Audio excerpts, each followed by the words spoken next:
Okay, thank you very much to the organizers for this invitation to be at this really wonderful conference. So I'm going to be talking about large deviation principles for interacting stochastic processes. So this is based on various joint works with Yishun Chen, my graduate student, and Sarath Yasodaran, who's a postdoc at Brown. And it also touches upon related works with various other students, Ivan Lee, Ankan Ganguly, and Juniper Cocomello. Okay, so let me tell you what the setup is and what are the questions. So of course, we all know that you have interacting particle systems that describe randomly evolving particles whose dynamics are governed by some finite, possibly random underlying graph. And each particle, I'm going to assume, takes values in a countable state space. One can also do things for interacting diffusions, but for this talk, I'm just going to think about jump processes. And so the configuration, of course, of the particle system is in S to the V. And there's some finite jump set that is allowed in terms of the possible transitions. And I just assume that this is finite. Even the S may be countable, but the jumps are finite, which is the case in many applications. And just some notation, I will use NV or delta V to denote the neighborhood of a vertex, and the closure to be the vertex and its neighborhood. Okay, please feel free to interrupt me at any time if anything is unclear. Okay, so just a very simple setting. So each particle can jump in the direction j at a rate that depends only on its own state and the states of its neighbors. So here it's, of course, so it only depends on the configuration of the closure, right? So of its own state and its neighbors.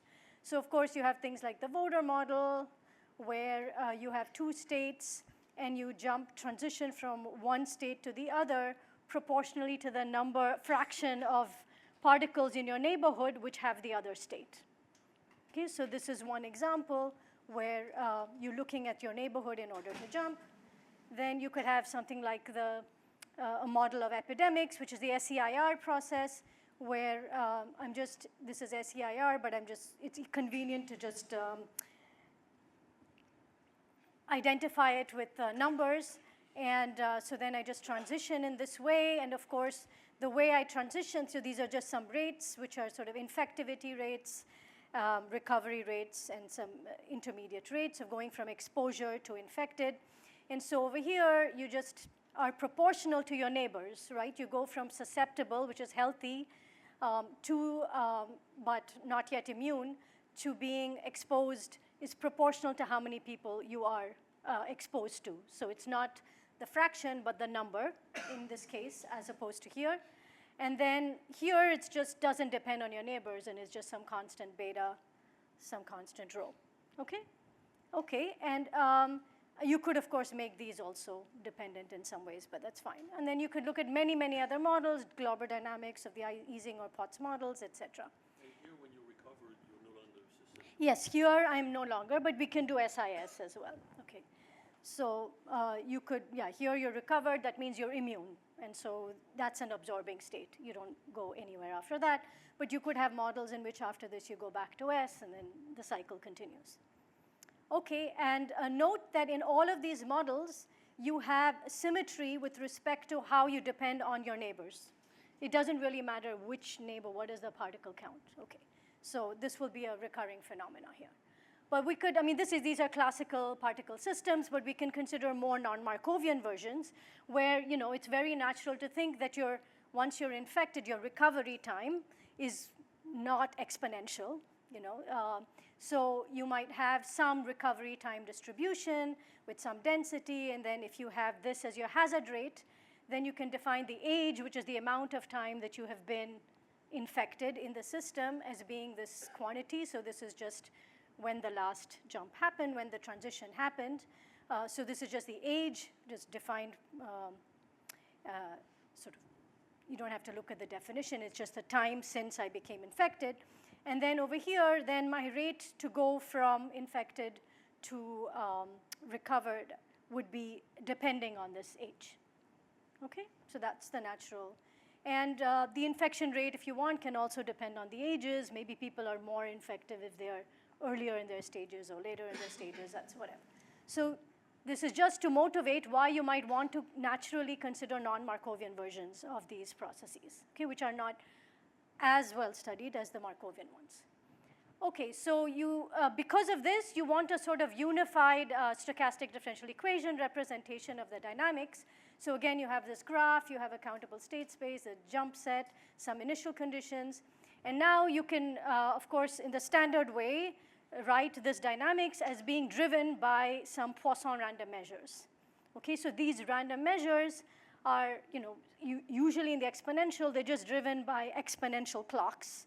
But over here, because you're state dependent, a natural way is to model this as a Poisson random measure, and it captures then the sort of state dependence is done by sort of modulating this Poisson random measure. So it's quite a standard representation for these kinds of things, but maybe not used as much as they could. Okay, and this is nice because this captures very easily non-Markovian versions.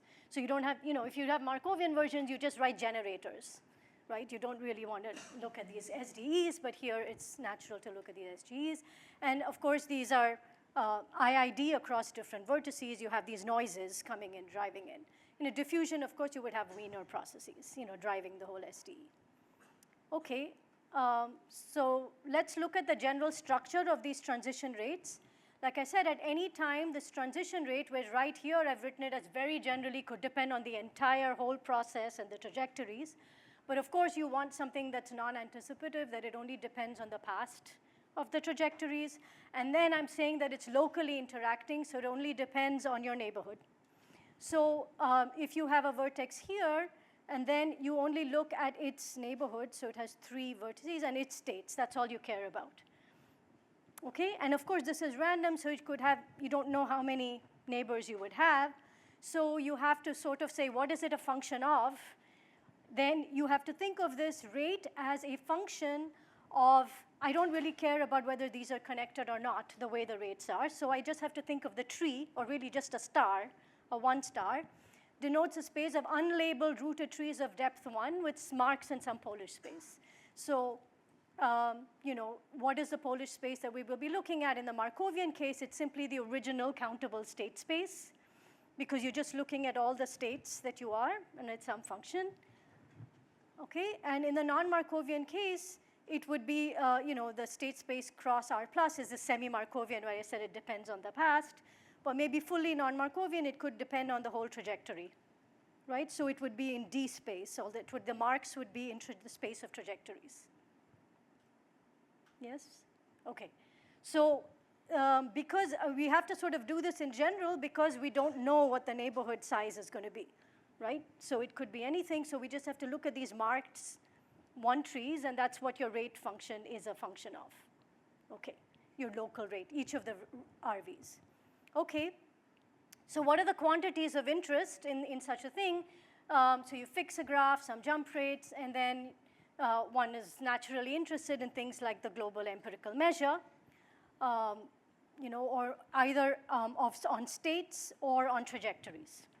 Okay, so fractions of particles that are in different states or trajectories that are in different states. And what we want to do is, of course, for large graphs, we can't really understand this explicitly, and so we do the usual thing of trying to take limits as the number of vertices gets large, and you want to try to get some approximation. So here, what we're interested in is really not just the typical behavior or sort of the limits of these, but also the atypical behavior. So we want to understand, of course, how it behaves typically, but then also how it deviates. Okay? Any questions on the setup? Okay. Okay, so what are results that we all know, which are very classical? So a natural case is when you actually look at GN, which is a complete graph. Okay? So of course, when this is the complete graph, then when you have Markovian dynamics, then the empirical measure itself is another Markov process. Okay? So for example, just on the SIR process, so I'm getting rid of this E just for simplicity, and I'll just denote the fractions of vertices in state S, I, and R by this alpha in the nth system. And then it's, of course, on a simplex, it's just a probability measure, so it's just on the 2 simplex, right? And you can write down its rates explicitly. It's just a Markovian process. And so, it's just a Markov process on a simplex and you have to understand large deviations for it. It's a finite dimensional Markov process, well known. There are some small subtleties that come up here, which if you look at the really classical theory of Kurtz, then typically these rates sort of diminish to 0 on the boundary, and the classical theory always says the rates have to be bounded away from 0. But there have been many results that have dealt with this sort of degeneracy of the rates that go towards the boundary in order to prove large deviations for it, okay? So so there are various results, especially the Schwartz and Weiss and some Dupuy-Ellis, which looked at diminishing rates, and many people have looked at that afterwards. And in some work, we also looked at the case when there are multiple, simultaneous jumps. In this setting, I'm just pretending there's just one jump at it, each particle jumps once, but we can do simultaneous jumps as well. Okay, and then there was a uniform LDP in the mean field case proved by Bohr current consideration. This is a very incomplete list, I'm sure. Okay, so here it's very simple. The empirical measure is a Markov process. Okay, some little bit of something, but not really too difficult. But what we want to look at is interacting processes on sparse graphs, because most realistic networks are not the complete graph, and they're not even dense. They're often usually sparse. So what do I mean by sparse? I mean because there are many notions of sparse that people use, but in this talk, my notion is going to be that the average degree of the vertex, so either the max or the min degree of the max degree of the vertices is going to be uniformly bounded as you look at the sequence. So it's a notion in terms of the sequence. Okay, so you have to think of sort of random regular graphs or something. So not things which have like log n, vertices, in their neighborhood. Okay, because that's also sometimes called sparse, because if they're not order n squared. Okay, clear? So it's actually just uniformly bounded sparse graph, and the most, sort of poster child for such a sparse graph is sort of a random regular graph with kappa being its degree. So you look at all graphs, the collection of graphs on n vertices for which each vertex has degree kappa, for kappa greater than or equal to 2, and you choose one uniformly at random, right? That's the kappa random regular graph. Or you could take the sparse Eder-Schwenny graph, et cetera. So there are many, many such. And for many real-world networks, you can also take what's called the configuration model, for those who know it. But for simplicity, I'm just going to think of the kappa regular, but everything we do goes for the configuration model. Okay? Okay, so we really don't want to look at these. We want to look at graphs like this. Okay, and so what is one of the challenges? Like, unlike in the dense case or the complete graph case, if you want to do some asymptotics, you cannot just send the number of vertices to infinity, because you care about the local structure. It's going to depend on the topology of the graph. It's not just about the number of vertices. So what is a principled way in which to approximate your graph or to embed it in a sequence? Okay, so you have to find some way that preserves the topological structure. Luckily, we have this notion readily available to us in terms of local convergence for sparse graphs, a notion sort of introduced by Benjamini and Schramm and various other authors exploiting this fully. So if you just have it's really, the definition is exactly what you want of it. So a sequence of rooted graphs, so these are rooted graphs. That means you have a special vertex, which is called a root, okay? And you have rooted graphs said to converge locally to another rooted graph if for every finite sort of radius that you're looking at, there exists a large enough n such that the finite radius along this root and that root are isomorphic. Okay, so that's exactly what we're saying. We want to preserve local topologies, and so that's exactly what it says. Okay, and so there's this notion of local convergence, and just you want to actually look at isomorphism classes of rooted graphs equipped with this topology, and it's nice, nice Polish space. So you can think of random elements, and you can think of weak convergence on that as well. Okay, so this is the notion that we're going to have of convergence. And then we want to ask if the empirical measures converge. But now we're looking, so just some examples. So of course, a cycle graph converges to the infinite line because locally it just looks flat. Okay. But now I'm going to tell you a little bit more because I also want to consider more interesting graphs than just these deterministic graphs. So I want to look at random graphs. So I want to tell you what is the notion, a slightly stronger notion than the one I mentioned, of convergence. And this is the following. You want to consider the component empirical measure of a graph. So let me explain what that is. So let's say that you have consider a graph, G on n 7 vertices here. I hope I've counted correctly. And then this is the connected component of G rooted at V. I'll use CV for that, okay? And then G star is just the isomorphism classes of connected unlabeled rooted graphs.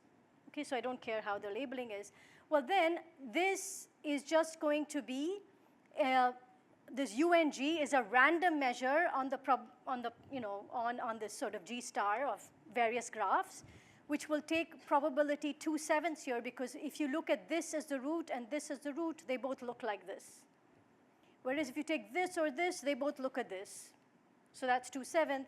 And then if you look at the others, this is just 1/7 at the middle, and if you take these, another 2/7. Okay, so you have a graph. It's a deterministic graph. But then if you look at your routing randomly around, right, that creates, because you're doing it uniformly at random, that creates this component empirical measure, which is random on this. Okay? And so the notion of convergence of random graphs, this could be, if it was a random graph, you would have a random measure as well, in that case, additional randomness coming from that. So you say that Gn converges in probability or distribution to some limit measure if this Un converges. Okay, so we're interested in these component empirical measures and their convergence.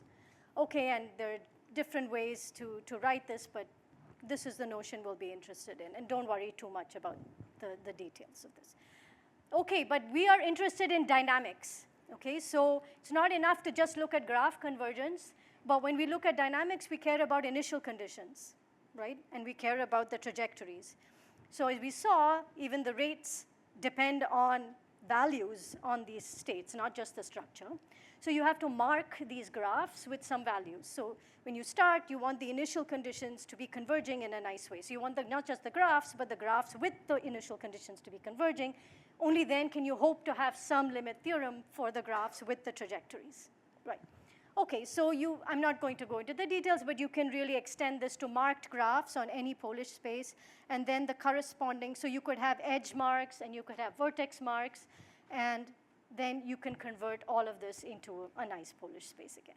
So you can have this notion, which says that if you do an isomorphism, and then the marks are close to each other. Okay. So now then a uniform random regular graph, kappa regular or D regular here, will converge to the infinite regular tree. And this is the first sort of slightly non-trivial statement, because of course random regular graphs can have a lot of cycles. So what this is really saying is that the probability, if you choose a uniform at random root, of being in a very short cycle goes to 0. Okay? Okay.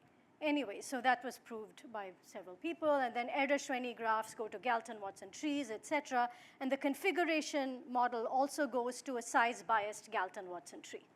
Okay, so there are many, many other examples in which the limit is a random tree. Okay, but let me get to now the large deviations question.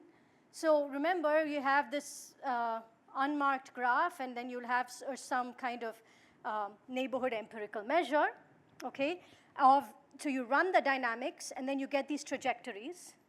And then you look at this neighborhood empirical measure now, which is going to be a probability measure on these rooted marked depth 1 trees. Okay. Okay,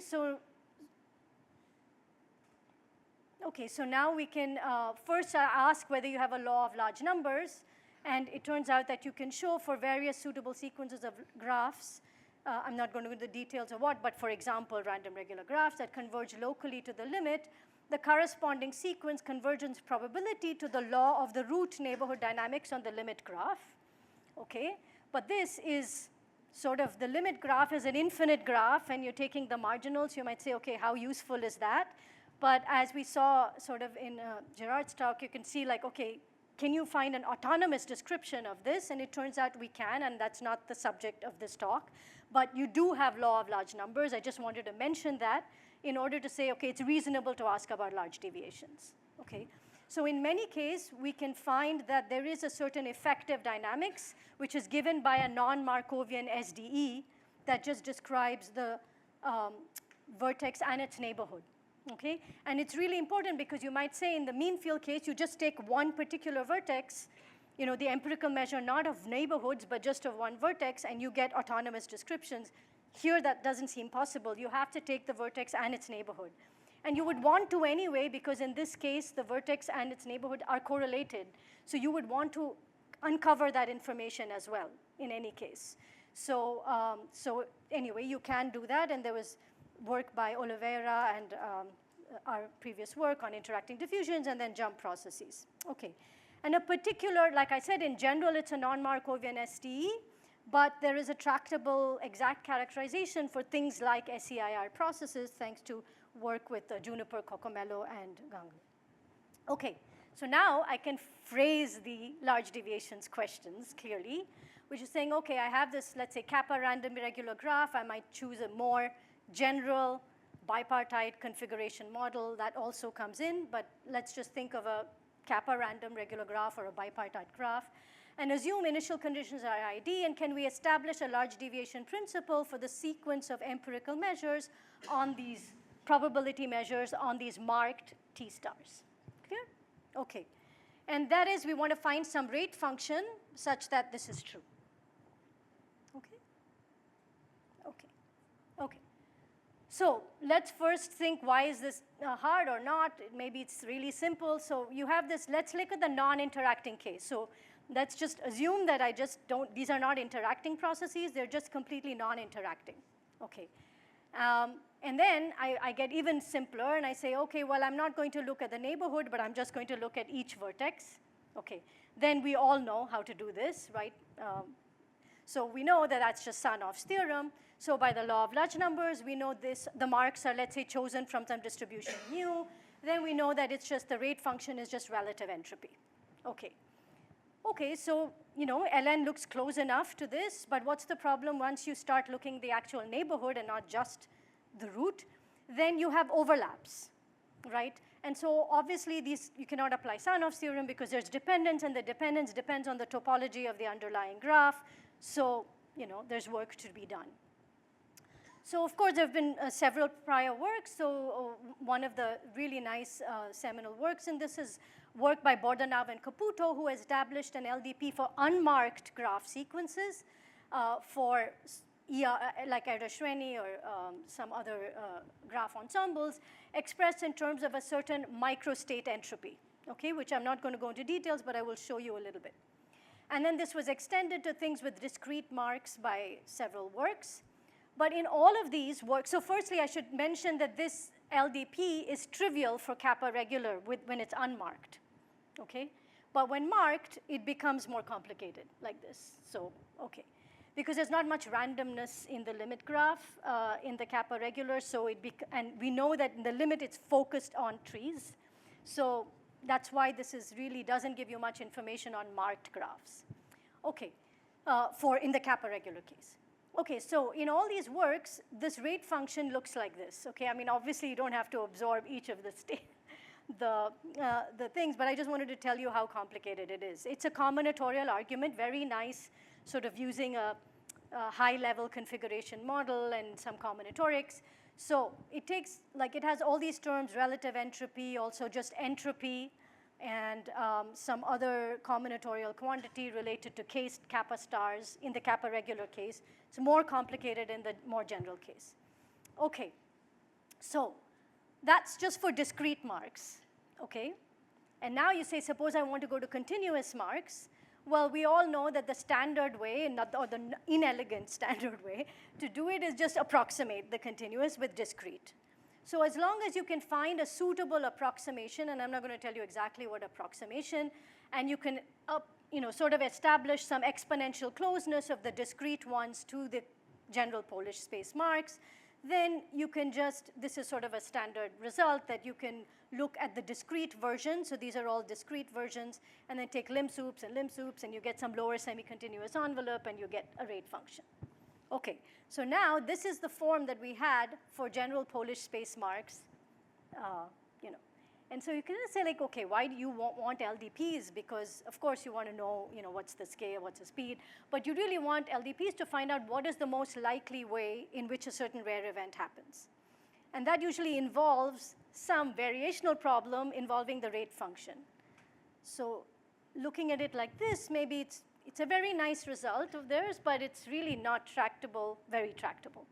Okay, so the first result we had, we were really thinking, I mean, this is like a Sanov theorem, right? But it's a little more. So can we get, somehow it should be more transparent. Like if you look at this, it's not even, there are pluses and minuses. It's a priori not even clear that it's non-negative. You have to do work to show it's non-negative. Okay? So we wanted to understand this better and say there must be another way to understand this. And so here this is for the configuration model with a finite mean. Actually bounded support, sorry.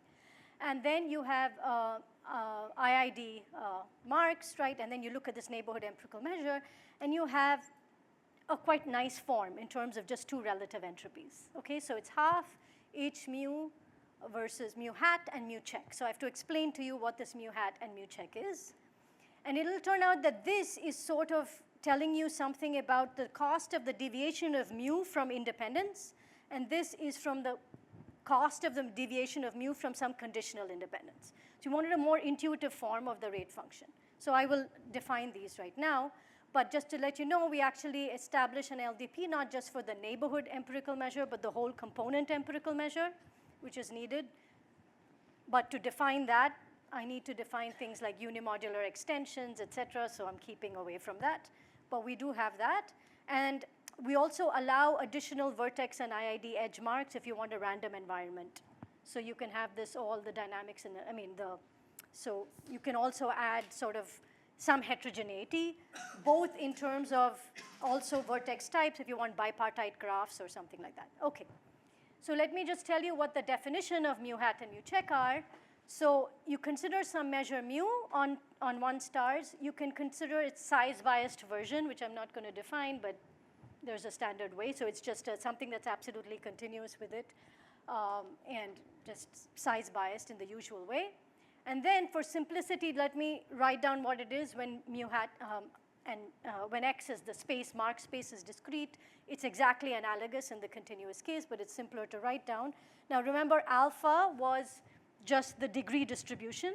So I look at if it's, if you have n, the possibility of having n children, then of course I have the alpha n. And the nu x0, which is exactly what, so the original marks are just the same as in the original, right? So there's no change over there. But over here, I just take a product over here of my mu, of the size biased version. Okay, whereas here I do the same thing, but here now I sample from the conditional distribution with respect to this mu bar. Okay? Okay, so this is sort of a much more tractable form, and so one might try to say that one can get some information from this. Okay, so let's just, so what is advantages of a possibly more tractable rate function? And of course, there are cases when it's infinity, and I'm not writing that out. So yes. Here you have this alpha Yes. in the large deviation rate Yes. function. But the way the degree distribution converges to alpha played no role. No, doesn't play a role. Converges slowly, fast, Yeah. whatever. They don't intervene in the large deviation. They don't. That's strange. That's Yeah. something. Well, like the thing is, remember that even the large deviations doesn't see anything but the tree also. So it's supported on the tree. That's This convergence. right. So it's supported in the limit on the tree, doesn't see really that much of the pre-graph structure. That's why it's trivial in the kappa regular case. You don't see what's happening in the random regular. Any other questions? Okay. So so this is the form that you have.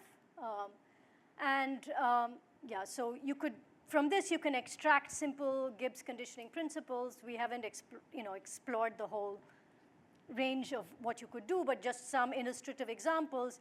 If you just have a configuration model and you look at some simple sum functional like this, if it was kappa regular, it would just be usual Sanov's theorem.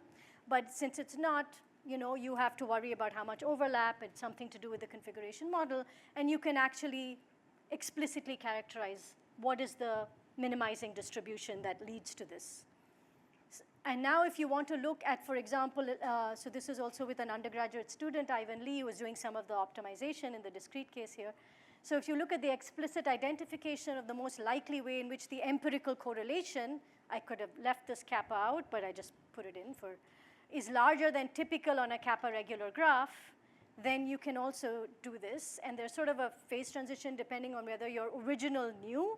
So if suppose your original nu was supported on -1 and 1, and if it's Bernoulli half, then you have one kind of sort of most likely way. But if it's not Bernoulli half, you can see actually the most likely way that in which this happens is actually an easing model with an external field.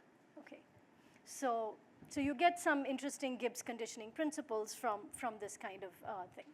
But coming back, we're really interested in the dynamics, so coming back to that. Remember that we consider a Markovian SDE. Oh, I should say a little thing about the proof over there, but in the discrete case, it's again combinatorial.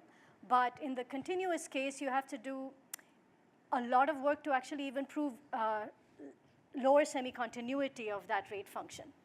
Because somehow there's a condition, you can write it in terms of conditional mutual information, because there's conditional expectations coming along. You know, if you take approximations, it doesn't quite work the way you want. And so there's a lot more work that has to be done, and there are some technicalities. But let me get to the dynamics. Okay, so again, remember this is our SDEs. And for the SIR process, you have something, and GN as before. We want to study rare events for LN. So what we do is, of course, you have this XVN. And remember, this thing is driven by these independent Poisson processes. And let me assume, for simplicity, that the IID initial conditions. So you might say, OK, maybe all I need to do is some sort of contraction principle. If I can look at these trajectories as sort of the laws of these trajectories as sort of some continuous mapping of the laws of these, then I can just use the continuous mapping. Okay, so let's see what happens with this approach. So this is the idea, right? We want to look at the driving noises and the driving initial conditions. From that, we get sort of the trajectories. So we want to understand what this map phi looks like. So problem number one is that you have to put conditions even for this map to be unique. Okay. Now, when you're doing large deviations, you have to consider all sorts of input. It's not just the Poisson inputs. You have to consider all random measures. So unfortunately, this map is not continuous at all initial conditions and driving noises. It's not even single-valued, so it's multi-valued. And on infinite graphs, in fact, the SDE need not generally be well posed. That's something that Ankan Ganguly and I showed in very simple examples. Okay.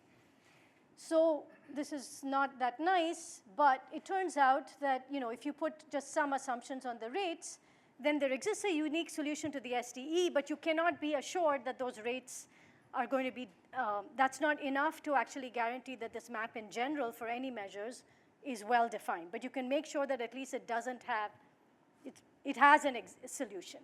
Okay, so what you do is, I'm not going to tell you the proof of the existence, but the point is you know that this phi is a non-empty set-valued map.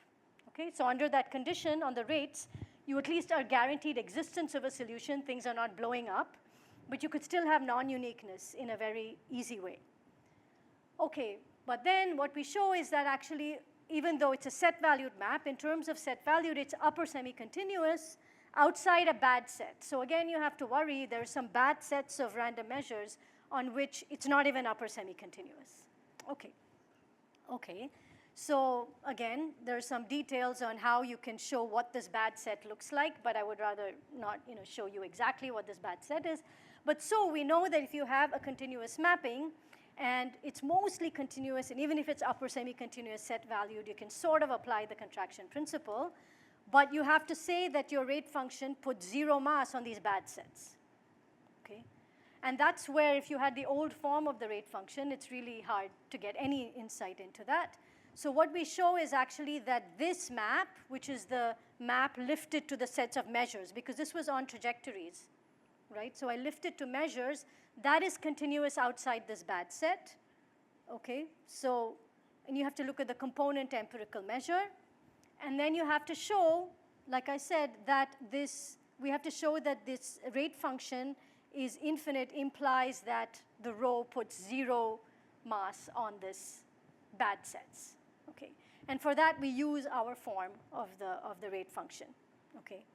And, okay, so that's what one gets from the annealed LDP. Any questions? Okay. So now as an immediate corollary, which is trivial, just Borel-Cantelli, the minute you have a annealed large deviation, so annealed meaning I'm taking randomness over the graphs. So this is not quenched on the graph, but it gives you the quenched hydrodynamic limit when you have a unique 0 for the rate function. Okay. So as I mentioned, so you can, so what this really just says is you take a sample of a rooted tree, run the SD on it, then UN converges almost surely to the law of the above random element, okay? So this extends the limit theorem that we got in Ganguly because we also allow simultaneous jumps here, so we could do like zero range processes or exclusion processes on this as well, and not just the single because I didn't write that down. And I had mentioned earlier that we had in another paper that we had shown that the root and its neighborhood actually has an autonomous description in terms of some non-Markovian SDE in general, okay?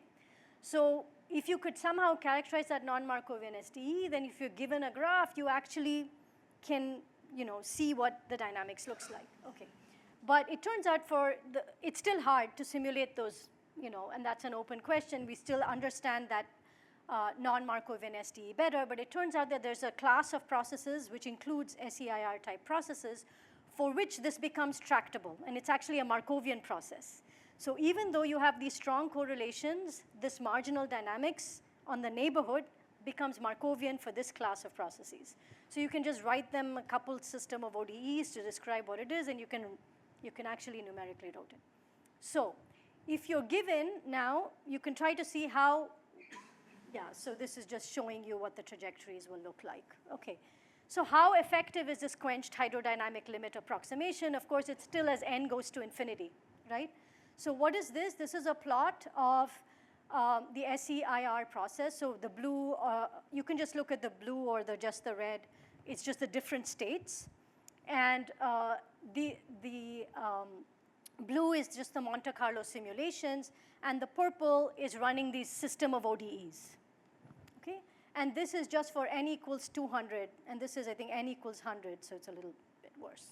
So you can see that it's pretty, you don't have to get very large before this quenched hydrodynamic limit is actually this thing.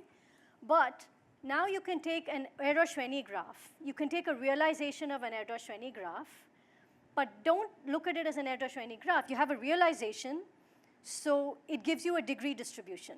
You can look at the empirical degree distribution of the realization of this Erdős-Renyi graph and apply to it the configuration model with that empirical degree distribution.